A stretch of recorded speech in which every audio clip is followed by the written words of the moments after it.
everybody. Today I'm gonna be doing a story time of when I get dumped while I was pregnant in 2017.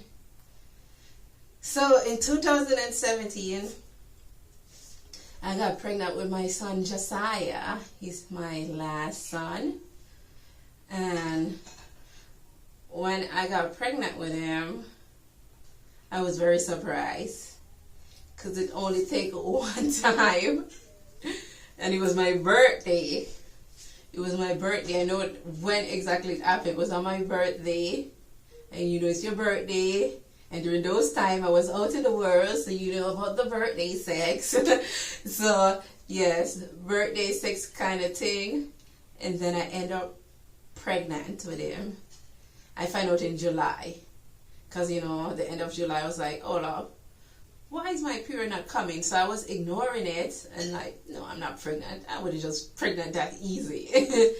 I was ignoring it. And then I said, oh, Lord, it's all because my period didn't come now. I thought it switched up on me. Because, you know, sometimes your menstrual cycle could switch up on you. But it didn't come. So I tell his dad. I had a kid previously with his dad. I have 2 kids with his dad. The first kid, and you weren't too happy about the first one too, and stuff. So you weren't too happy when I get pregnant the second time with the second one. He was like, nope, that ain't my kid. Okay, you just get pregnant that one time. I said, well, it take one time for you to get pregnant. Anyhow, he didn't want nothing to do. He said, no, if you carry this kid, you tell me to do abortion. I said, no, I am definitely not doing abortion. You could go your way if you want, but I'm going to take care of my kid. So, he weren't in the kid life. He was not. During that pregnancy, he was there with my other son that I have with him, the first son I had with him. But the second one, he was not there, so I had to bring that old pregnancy all alone. But he did come around sometime during the pregnancy because he disappeared. We was in a relationship together, and he was like, when he heard I was pregnant, he definitely bounced. He dipped. He packed up and dipped. So we live in Massachusetts. He packed up and went to Maryland. I was like, yo, this guy is serious. I was very hurt. I'm saying it very jokefully now because I'm over it. I was very hurt. And I was very bitter towards him, and I hated him. I'm telling the truth and stuff. I hated him. Say, how could he do this to me? Get me pregnant and just get up and leave like that? I said, no, I don't want nothing to do. I didn't want any more kid. I didn't want the first one to begin with, and you go have a next one. I don't want it. So he tried to lie and say a lot of things that it weren't his kid. Then when that weren't working, he said, I raped him. I said, you can't lie at me like that. How could little me rape you? Who's going to believe that? Don't even say that out your mouth. I was like, don't even try to say that. People's going to laugh at you. Don't even say that. He tried to lie that I rape him. I'm like, whatever you say, it's still your kid at the end of the day. So I was working during the time. I worked up until 2 weeks before I had the baby. I was due like the end of March, and I work up until the middle of March. And then they tell me, no, we can't have you working no more. It's too close to your due date. We don't want you to go in labor while you're on the job. So 2 weeks before I had the baby, they said, no, it's time for you to go on break now. So I stopped working. But during that time, of those lonely time, while I was pregnant with his child, I get to know God during that time. I was really reading my Bible every day back in 2017. I was praying. I go to work and I'm reading my Bible. I'm praying. I still listen to, a song of this word, but I was getting really, really close to God. I even promised God, like, after I give birth, God, I am going to get baptized. And, I'm going to stop partying and give my life totally to you because I really get to know you during this time. I really had to get close to God so I don't go crazy. Because if something happened like that while you're pregnant, you're already hormonal, you could go crazy if you really don't have good support. And I don't like to talk to people when I'm going through a problem. So I had to turn to God. I talked to God during this time and I get close to God. However, when I did give birth, I did turn back to my partying ways and did start partying and, go back out in the world. Did get baptized. But the following year after, in 2019, I did get baptized and live up to what I said I was going to do. And I was going to give my life to God. So, mouth is very powerful. It is a weapon. I had spit that out of my mouth, but it never manifests. I was delayed a year. But in 2019, I did give my life totally to God, and I got baptized in 2020. So, during that time, I was very hurt. Plus, he was calling me and harassing me. My friend had to step in, one of my friend from New York. I thank God so much for her. She stepped in and talked to him. And when my friend get rough, anybody could get scared. She would talk to you rough. And I guess he got the point. He was calling me, harassing me. He said, you need to get rid of this baby. You need to do abortion. I'm not going to be the life. Just calling me every day, harassing me for no reason. And I said, dude, stop calling my phone. I have to block you. And if you want to block him, he's still calling me for other people's number. He was really going crazy. I'm like, this guy is a psycho. I never seen this part of him before. I was like, oh my God. I don't get pregnant for a psycho with the second kid. Oh my God. He is a psycho. He was really calling, harassing me while I was pregnant. Because I think he was trying to do that for me to have a miscarriage. And where my relationship stamped today with me and him, actually he's in his kid's life. He didn't want the kid, but he loved him so much. He said it weren't his kid, but the kid looked just like him, so he couldn't deny it and stuff. So I will tell you that the enemy would rise up into people to kill destiny. The enemy rise up inside of him, telling me to have abortion. And then he was harassing me. When that word body was harassing me, threatening he's going to come to my house, I said, if you come, I'll call the cops. Don't play games with me.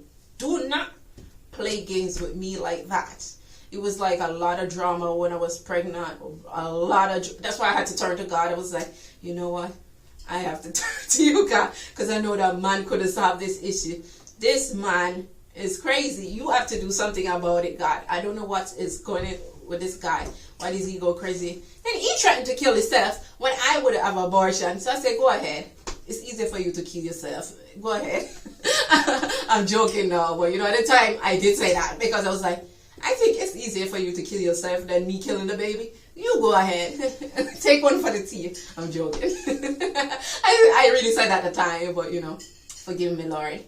He didn't kill himself. But, he was that crazy that he said, I'm going to kill myself. I cannot afford the next kid. I was like, okay, then go ahead and kill yourself. You're being very dramatic. You need to just be a man and man up and take care of your kid. I'm going to have this kid. So, I'm telling you, sin, this come boiled to sin. I mean, I was married to him, but again, sin. It's not good because we was unequally yoked.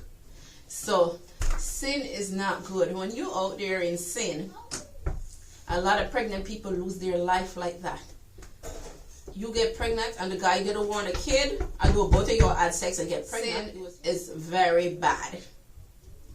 Because of sin, I had a very stressful pregnancy. I was left all alone in the pregnancy because that when I met him, we was in a relationship. We was fornicating. We weren't supposed to be having sex, and we weren't married, although we did get married after we had the first kid. But then, after I had the second kid, he weren't too happy about that. And I didn't know that was going to happen. It's not like I could have prevented not getting pregnant anyway, because I don't like birth control. We could have used protection, but he didn't even like to do that at the time. Because, as I said, we was married and in a relationship. And he totally went crazy on me when I was pregnant. I seen a different side of this person. I was like, wow. I was like, holding my head like, oh my gosh, what did I do? Why do I know to choose this guy? Why I'm so I always think, why am I so bad luck with man? Why am I so bad luck with man? I mean, I dated a lot of nice guys. Look what I end up having kid for him. And he is crazy. So, you know, that's what I was saying at the time. Telling my honest opinion, that's what I was saying. And, you know, I just, you know, I thank God I had a safe delivery. He's actually 4 now. He'll be 5 next year. I went through when I got pregnant and I had to have the baby all alone. My friend, thank God for my friend, Sister Liz. She was there in the delivery room when I had the baby. He weren't even there when I had the baby. I wouldn't even invite him because, as I said, he was very crazy. Who know what he would do during the time and stuff. He was out of state anyway. You weren't even living in this state. But my friend, she was there when I gave birth, and I thank God for her. When I went in labor, she come off work at 11 something at night, and she came by my house at 1 or 2 in the morning. Then we went to the hospital and I have baby. But the Lord was looking out for me because I'm like, I'm kind of new to this state. I don't know if I'm going to have baby all alone. I was just like crying. But my friend, I so thank God that it worked out that I went in labor after my friend get off work. And she was there with me, and she was just nice, be there to me. That was she get to experience seeing a baby be born, and she really, really loved my son because she get to experience that experience. I thank God for her, that God was there with me in the delivery room, and he sent my friend, Sister Liz, to assist me during that time, bring me home, was there with me. I weren't just only there with the doctors. So God is good. Today, me and the son, father, we're in a better place. We're not together, definitely. Since that time, we never got back together and stuff. I said, no, I'm not going to get back with him. He's crazy. We're in a good place for the kids' sake, and he's around. So God could change anybody. I'm telling you, God could change even a rock heart. So if you like stories like this, I need you to subscribe, give the video a thumbs up, and share the video. And if you have any crazy story, tell me in the comment section. I want to hear your crazy story about your ex, or you being pregnant all alone, or whatever crazy story you have. You don't even have to be pregnancy, like a guy break your heart. Any crazy story you have. Thank you so much for watching. Be blessed. Have a good day. Shalom.